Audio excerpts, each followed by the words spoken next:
লোকটা যদি আল্লাহওয়ালা হয়, পরহেজগার, মুত্তাকিন হয়, তার কাছেও আসল রূপ প্রকাশিত হবে। লোকটা যদি কাফের বেঈমান হয়, তার কাছেও আসল রূপ প্রকাশিত হবে। আল্লাহওয়ালা হইলে প্রকাশিত কেমনে হবে? আমার ভাইয়েরা, হযরতে আজরাইল আলাইহিস সালাম আসবে, তার সাথে আসবে আরো ৭০,০০০ ফেরেশতা। সুবহানাল্লাহ বলেন। তাদের পরনে থাকবে সাদা দবদবে সাদা পোশাক, প্রত্যেকের জামা কাপড় থেকে সুঘ্রাণ ছিটে বের হতে থাকবে। আজরাইল আলাইহিস সালামের নেতৃত্বে ৭০,০০০ ফেরেশতা আসবে, আইসা তার চতুর্দিক দিয়ে বসে যাইবে। কারো বাড়িতে কেউ যদি অসুস্থ হয়, তারে দেখার লাগিয়া লোকজন যায়, তাহলে কি হয়? লোকটা খুশি হয়। এই জন্য হাদিসের মধ্যে আসছে, এক মুমিনের প্রতি আরেক মুমিনের কয়েকটা হক, ৬টা হক আছে। এর মধ্যে একটা হক হলো অসুস্থ হয়ে গেলে রুগী দেখতে যাওয়া।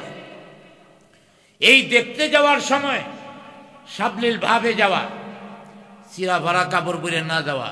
তাহলে কইব আমারে মূল্যায়ন করেন, এই লোকটা চিরা ভরা কাপড় পরে আইছে। আবার একেবারে অস্বাভাবিক সাজ গোছনা, তাইলে মনে করবো আমি অসুস্থ হয়েছি, আর হে কি খুশিতে বাঁচে না।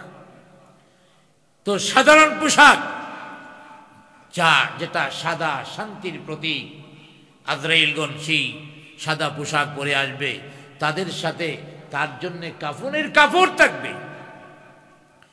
একটা লোক যখন মারা যায়, দুনিয়ার মানুষেরা তাকে দাফন করার জন্য সব ধরনের আয়োজন শুরু করে দেয়।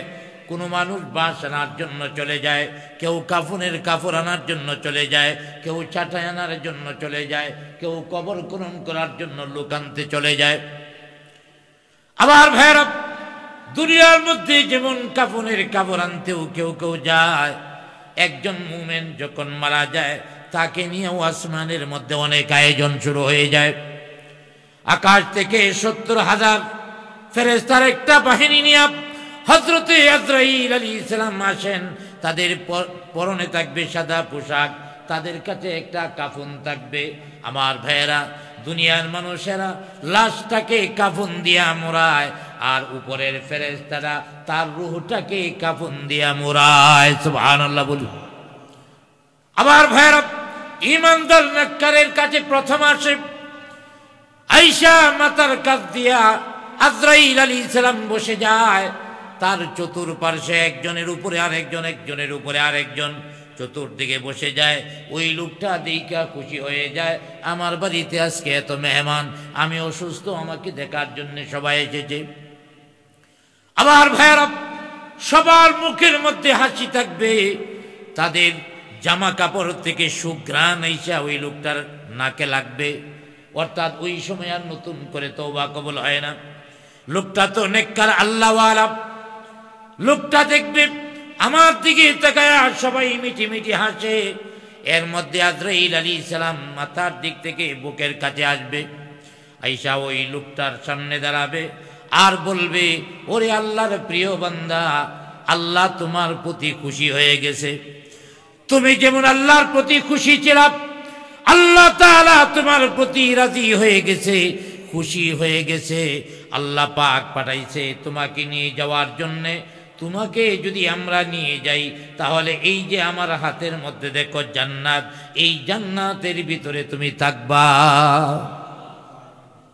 তোমার মৃত্যু হলে এই জান্নাতে থাকবা। জান্নাতের মডেলটা এই হাতের মধ্যে থাকবে।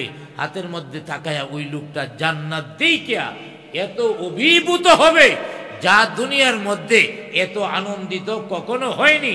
এই লোকটা খুশি হইয়া কয়, এটা আমার জন্যে? হ্যাঁ, তোমার জন্য দেওয়া হবে, এর চেয়ে আরো বেশি দেওয়া হবে। এবার আজরাইল আলাইহিস সালাম বলবে, এখন আল্লাহ পাঠাইছে তোমার জানটা কবজ করার লাগিয়া, বলছে তোমার থেকে অনুমতি নিতে।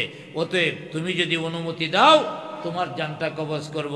আর যদি আরো কিছুদিন থাকতে চাও, থাকবো তো নাই, টেস্ট করে আরো কিছুদিন যদি থাকতে চাও থাকতে পারো।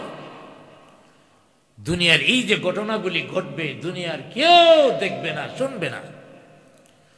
ওই লোকটা চিল্লায় বলতে থাকবে, হে আজরাইল, এই অশান্তির পৃথিবীতে আর না। যা পৃথিবীর মধ্যে বাবা সন্তানের দুশ্মন হয়ে যায়, সন্তান বাবার দুশ্মন হয়ে যায়, মা সন্তানের মধ্যে দুশ্মনী হয়ে যায়, ভাইয়ে ভাইয়ে দুশ্মনী হয়ে যায়, স্বামী স্ত্রীর মধ্যে দুশ্মনী হয়ে যায়, যে দেশের মধ্যে ঘুষ চলে, যে দেশের মধ্যে দুর্নীতি চলে, কোথাও ঘুষ ছাড়া কাজ করা যায় না। এই অশান্তির পৃথিবীতে আর একটা মুহূর্ত আমি থাকতে চাই না। আমার জানটা কবজ করে আমাকে আল্লাহর তৈরি এই জান্নাতে যাওয়ার সুযোগ করে দাও।